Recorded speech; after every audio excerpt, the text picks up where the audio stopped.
Hey y'all, welcome back to another video. My name's Emma. I promised you guys I would film a review video of everything I read this week since I read so much, and here it is. I read a bunch of trades and singles, so I'm gonna go over the trades first because I feel like that's what everyone wants to hear about, especially Tom Taylor's entire Nightwing run. I finally finished it. Okay, so Tom Taylor's run, I read all 7 volumes plus the Fear State one, but like the Fear State's like a standalone event that was happening, so like this isn't necessary. I just thought it was because I didn't read about it beforehand, but there were some fun moments in the story, but really it doesn't really pertain to anything happening in here. But first, let me just say my opinion on Tom Taylor first, because this is a very divisive Nightwing run, and I think Tom Taylor belongs just writing Elseworld stories.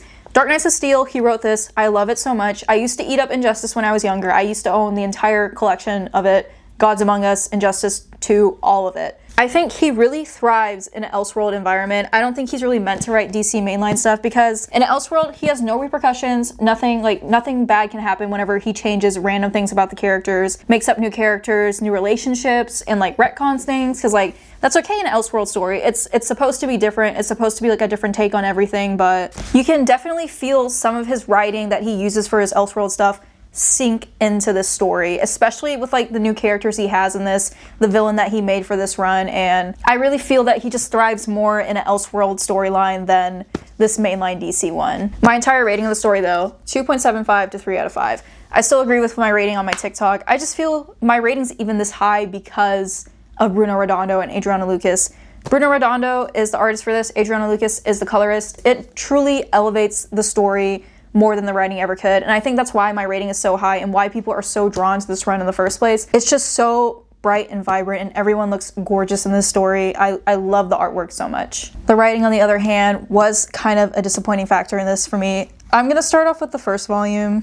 Leaping into Light. This first one right here almost put me off the entire story. It obviously didn't. I bought all 7 of the volumes and read them all. The first volume involves the secret sibling trope, and I say this in multiple of my videos. I don't like the secret sibling trope. I think it's a very lazy way of moving the plot forward, and it's never really done correctly or good in the first place. And it's always done for shock value, and I cannot find a reason why Tom Taylor needed to have this secret sibling trope in the first place for this story. The thing with the secret sibling trope is it means the character's parents had to have a secret affair.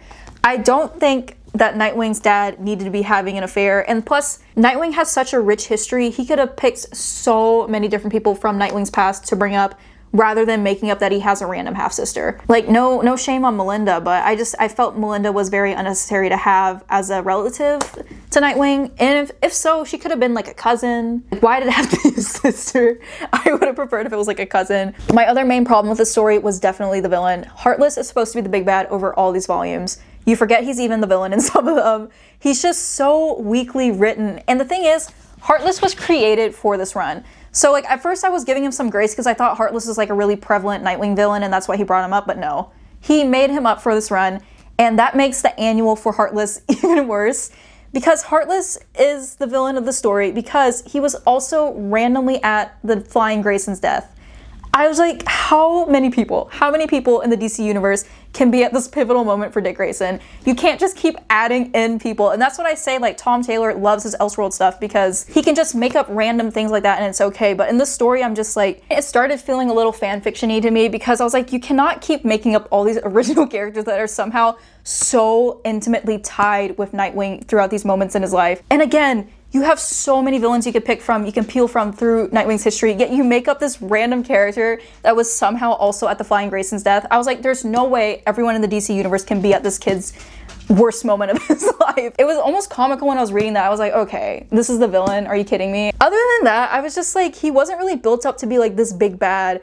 And that was another problem I had with the story. The stakes were so low in this. There was not one moment where I was worried about any of the characters in this because I knew it was gonna have a happy, fluffy ending, like nothing was ever gonna go wrong, which is okay in a sense, I guess, because if that's what he was going for, like he wanted to have a run where like no one's favorite characters get hurt, there's no danger, there's nothing like that, just like a fun little like almost like sitcom-y feel. Like it just felt like I was watching like Brooklyn Nine-Nine, but I feel like Brooklyn Nine-Nine had more stakes in this. It felt like a sitcom when I was reading this. But yeah, Heartless just being like a random person that was magically at the Flying Grayson's death was just, that wasn't it for me. I had to Google. I was like, maybe I'll give him some grace if Heartless is like a pivotal villain over like the last couple decades, but no, he just made it up for this story, and I was like, that's the best you could come up with. Least favorite volume of this. I know a lot of people hate Time of the Titans, but I do not like Standing at the Edge. This entire volume could have been cut from the story. I'm not even joking, the entire volume could have been cut and it would have been fine. My theory is, I genuinely think they only had this arc so that they could sell covers of like Nightwing half naked. That is my genuine theory about having this arc. Because I was talking to people about this, apparently, even if you have read the Rick Grayson stuff, which I haven't, it makes this part even worse. Because like apparently it's quite destructive to B, this character right here. Because B used to date Nightwing when he was Rick Grayson.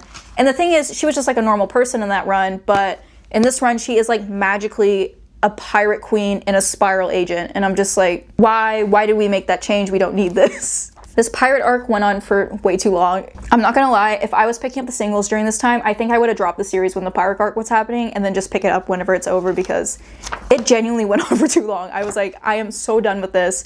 It makes no sense. And then like I said, Heartless is supposed to be this like terror looming over Bloodhaven, yet Nightwing has an entire volume to just go frolic around and be a pirate, and I was just like, this is so unnecessary. But we did get some really cool pirate Nightwing covers from this, and I definitely want to collect this one, especially the Dan Mora variant. And then Time of the Titans, I do get why people really hated this one. This is another volume I think you could completely cut from the story and it would be fine. I just like seeing the Titans, but I don't think it was written well at all. I did like the one moment he had with Superman where he had powers for like 2 seconds, so he went to go fly up to space with Superman and just hang out with him there. I really love that relationship they had, but this was a very forgettable volume too. My last really critical thing of this is gonna be Barbara Gordon in the story. That is also one of the really big talking points and controversial points of Tom Taylor's run, his treatment of Barbara Gordon. I will say, I do think he kind of reduced Barbara into being just like, almost just like a prop for Nightwing to move the plot forward. She was kind of like a shell of her character. She didn't really have any depth to her, and she was kind of reduced down to just being like his girlfriend, which I know a lot of people can argue for the series that it's okay because like it's a Nightwing run, it's not really her run, but still I just think that's weak writing for a woman in general, or any partner in a series, to just reduce them down to just being their spouse, partner, boyfriend, girlfriend, anything like that. So yeah, I do think that's weak writing on his part. I don't like Barbara and Dick Grayson dating together, not just because of this run, but just, I am a Starfire and Dick Grayson truther. I think they should be dating. I'm stuck in the past. I don't care. I love them together. And I just feel like they're so boring when Barbara and Dick are dating. And I also feel like it's so regressive for both of their characters. They never know what to do with them whenever they're dating, and they just make them this like weird domesticated couple that's it's just boring in my opinion. And I also think Barbara Gordon just needs to be free dating wise from everyone in the Pat family, because the writers never know what to do with her. But to bring up the main problem everyone does have with Barbara Gordon in this run is the fact that she's Batgirl instead of Oracle. I don't like Barbara as Batgirl. I think she should be Oracle. I think they need to let her grow out of the Batgirl stuff, especially since Cassandra Cain is so bomb at Batgirl. I love her so much as Batgirl. But I don't think it's Tom Taylor's fault that she is Batgirl in this run. I think that's more of like an editorial and DC thing. Like, I don't think he's the one that's like making her Batgirl over Oracle. And if it is, then I will rescind my statements. But I don't think that's Tom Taylor's fault that she's Batgirl in this. Things I did like about the run, because I feel like I'm too critical of this run, but I absolutely love Haley. I love how they added Haley into the story. Anytime a superhero has a pet, I love it. And she has 3 legs too. Love that even more. Love Nightwing so much. Other things I really liked, I think Tom Taylor is really good at making these little like cute slice of life moments. As I've said, like it has that sitcom-y feel, just like that low stakes, nothing bad is ever gonna happen to these characters. I do think that's really nice in here. I think some people might find it corny, but I like it when Dick Grayson and Batman act like their father and son. I like it whenever Bruce calls Dick his son, or Dick calls Bruce dad. I think that's cute. Other things, I said before I like Superman and Nightwing interacting with each other. I did like that. I also like Nightwing interacting with John. I thought that was nice. Nightwing and Wally West, they had some cute moments throughout this entire story. That's what I think. Like he's so good at creating these like nice little slice of life moments, but like to have an entire run, it kind of fell apart for him. I just think my entire way to describe this run is unfortunately the word mid. Like this is just a very mediocre run. It's not the worst Nightwing run in the world as everyone else makes it out to be. I definitely don't think that, but it's also not the best that some people also claim. I really do think once you start reading other Nightwing stuff, this run is really going to pale in comparison. I even think the current Dan Watters run has surpassed this entire Tom Taylor run, and it barely has even a quarter of the issues that this run has. My last thoughts on this and like my general recommendations If you are a new reader and you want to get into Nightwing stuff, I really don't recommend this Tom Taylor run now. I honestly recommend the Rebirth run. I think that's really good. Characterization wise, I really like Dan Watters, but I think a lot of people will tell you Chuck Dixon is where to go. I haven't read Chuck Dixon's run yet, but I know it's going to be super good. Like, I've seen like issues of it, and like I know I'm gonna love it a lot. If you have read Nightwing, I think this is like a fun little breather story to read, but don't really expect too much of it. I think a lot of people go into this with like really high hopes of how amazing it's going to be because of some of like the critical acclaim it got, but I really do think just like lower your expectations a little bit. It's just a fun light read. This also might be confusing if you're like new to comics too. I just realized there's a lot of exposition that like happens off page in like the previous runs and like other events like the Joker War and stuff like that, so you might be a little confused if you are reading this for the first time. But if you do choose this as your first Nightwing run, all I say is please check out some of his other runs. Like, you can really see what they do with his character, what it's like for him to have like a really good plotline, storyline, villains, and characterization. Because I don't think this is necessarily bad. I just think there's a lot of better things to read of Nightwing. Yeah, that's my review of Tom Taylor's run. It was just okay. That's how I really can explain the run, just an okay run. So next up, we have Joshua Williamson's Green Arrow run. This is 3 volumes, and this is also the first Green Arrow run I've ever read. With that being said, this should not be the first Green Arrow run you've ever read. Especially if you have no idea who any of these characters are, it is going to be so confusing. Because they try to do like these flashbacks and like explanations of the characters, but it's very fast paced. And also the first volume is coming off this event, I think Dark Crisis on Infinite Earths. I didn't read that event either. And then the last volume is going over the Absolute Power event, which I also didn't read either.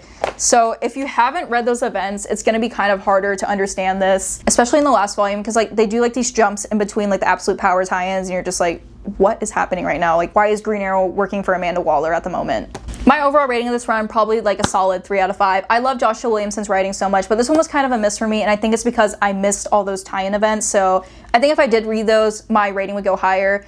I chose this run because I want to read Chris Condon's, which I know everyone is absolutely raving about, so I'm excited to get into that. Favorite things about the story, the relationships. Joshua Williamson knows how to write a good family. That's another thing with this one. This isn't like a solo Green Arrow run. This is something that's very like embedded deeply into the Arrow family. Roy Harper, Cheshire, and Leanne in these books, oh my god, I love their relationship so much. Like, I want them to have their own solo run. Like, they're so fun together. Seeing Green Arrow interact with everyone in the family, Connor Hawke, Black Canary, Roy Harper, everyone, Mia, Arrowette, all those people, I love seeing that throughout the entire story. It's just like the entire time I was missing a lot of context on everything that's happening. So that's my only thing. You just have to read a little bit more of Green Arrow stuff before you can get into this, because it's going to be kind of confusing. I also recommend reading the Absolute Power event and the Dark Crisis on Infinite Earths event if you want to get into this one. Next trade I read, Wonder Woman: The Lies by Greg Rucka. This entire run, if you guys don't know, Greg Rucka just said that like Cheetah is secretly in love with Wonder Woman. I don't know, it's just really, the entire run I was just looking at it, I was like, oh, I really see that now. I do like this run. I have the second volume I just got a couple days ago. I'm really excited to get into it because I know a lot of people really love Greg Rucka as a Wonder Woman writer, and I want to read more of her stuff because I don't really want to read the Tom King stuff. I've been seeing like everything, all the reviews about it, and I'm gonna stick out of that, and I might read it on DC Infinite, but I want to do Greg Rucka. And then I also got the Gail Simone DC Finest thing, which I'm excited to read. But yeah, the plot of the story, Diana's just lost. She can't find Themyscira, and the one person she goes to get help from is Cheetah, and I'm like, huh. It's a very interesting choice to go to. Doesn't it not look like they're just like about to kiss all the time? They have a very will they won't they relationship. Anyways, I'm super excited to get into the rest of this. I don't really have a rating for this one yet because it was just the first volume. This is very like exposition heavy, so I can't really give like a true rating on this yet. Later, once I get through more of the series, I will definitely have a better opinion on the run. Trinity by Manapul.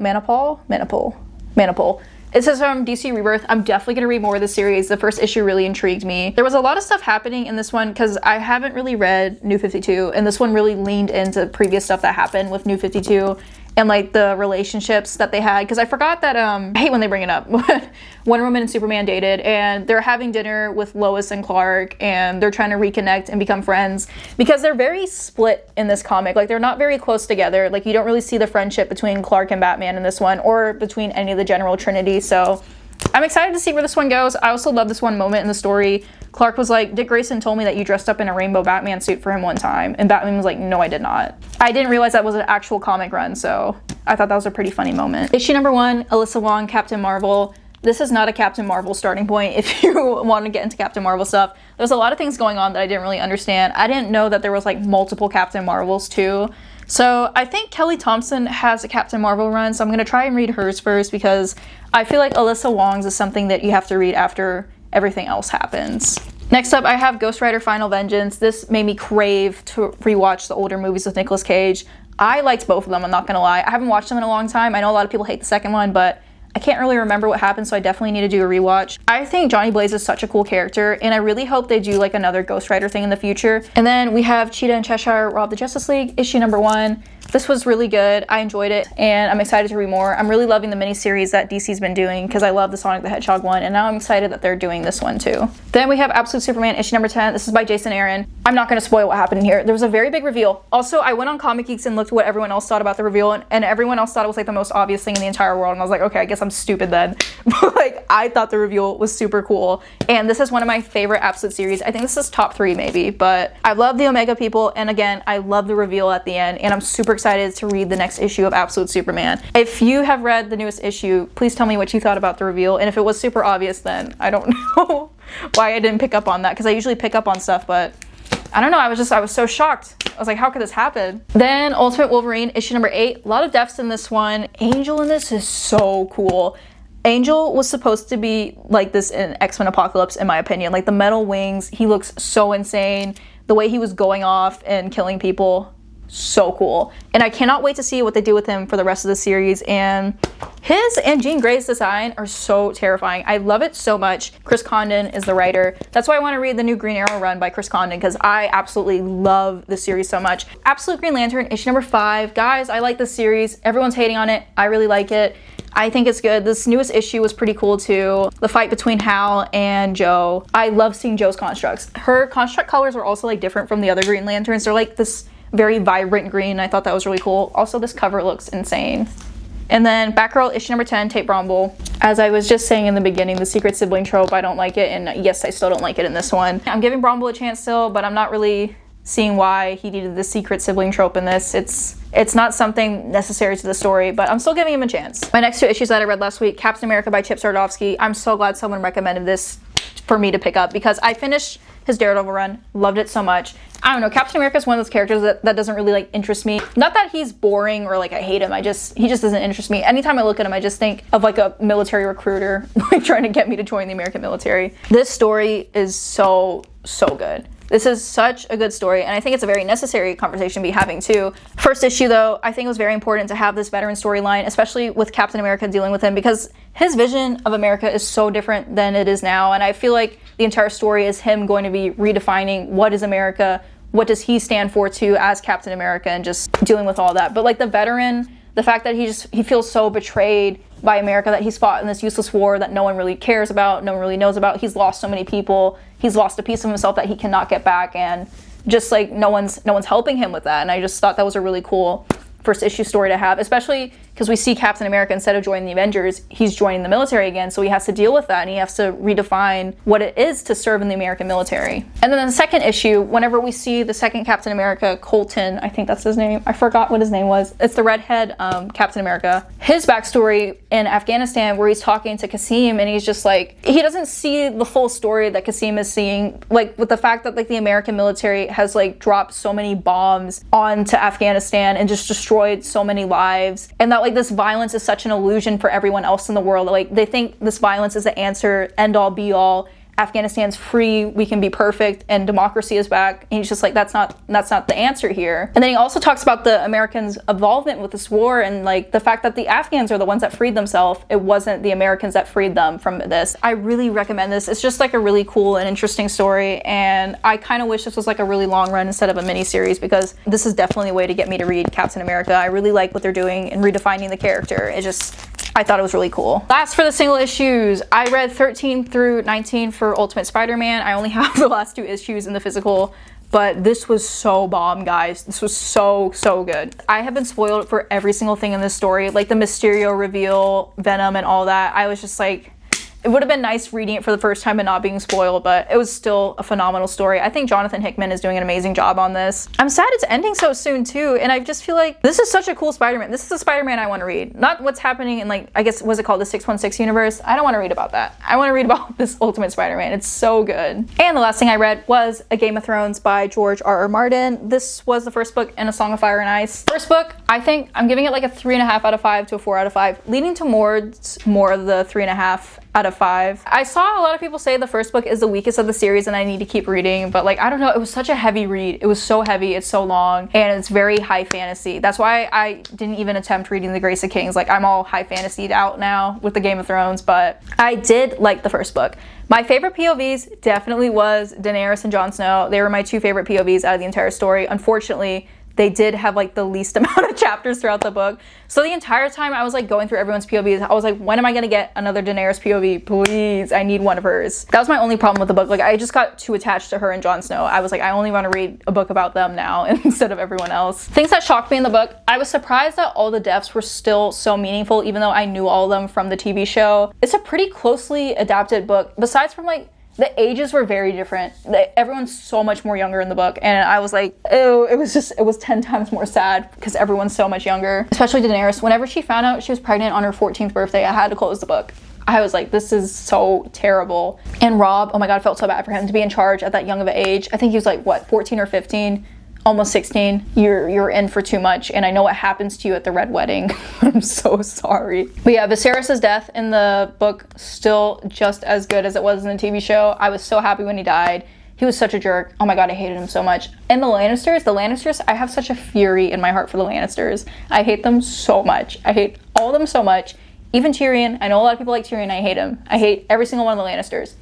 Oh my god, like it was so frustrating throughout the book. And that's the thing with the TV show. I want to rewatch the TV show, but like, I know I'm gonna hate the Lannisters, and I really love Lena Headey, and I just I cannot deal with her being Cersei, because I'm like, I really love you as a person, but like, I don't want to tarnish your image of I have of you in my head. But oh my god, Ned Stark's death hit just as hard in the books. I was so sad. It's just like the Stark family can't catch a break. They really can't catch a break at all in this book, and it's so upsetting because you know it just gets worse for them. Like, every time in the book you think like, oh, it can't get worse for anybody. It does. It just keeps getting worse, and I'm like, this is so terrible. The way they have to send crows and letters, and like, it takes so long for people to find out stuff about each other. Like, when Bran woke up and like no one knew, it was so frustrating, and I was so happy when Jon finally got the letter and he was like dancing around so happy. That was a really nice moment. I love seeing Jon Snow and everyone at the Night's Watch. I like seeing his relationships develop, especially with Samwell. I keep wanting to call him Samwise. It's not Samwise, it's Samwell.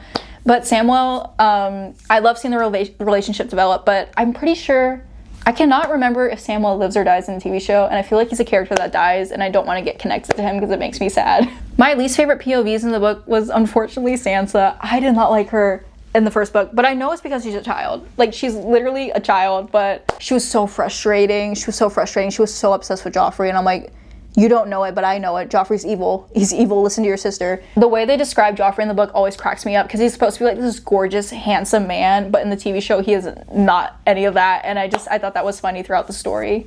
Oh my gosh. I also didn't like, one part in the book, Ned was like, I do like Joffrey. I'm like, no, you don't, Ned. Joffrey's evil. You don't like him. But yeah, Sansa, her chapters frustrated me. I did feel terrible. I felt terrible for her in the end of it. I didn't really mind Arya's chapters that much. Caitlyn, I did mind because she was just so mean to Jon. I was like, I know he's the result of an affair your husband had, but like, he's like a kid at the end of the day. Like, why are you being so mean? like it's not his fault that he was born. I might keep reading the series now. I am kind of hooked. I just might start watching the TV show instead, which I know sacrilegious, but that TV show really is cool. And that is all I read today. Thank you guys so much for watching till the end if you did, and thanks for watching in general. Like, share, comment, subscribe, do whatever your heart desires. This also is not going to be a regular occurrence. I just read like a freakish amount of stuff in a short amount of time. Anyways, thanks for watching. I'll see you in the next one. Peace out.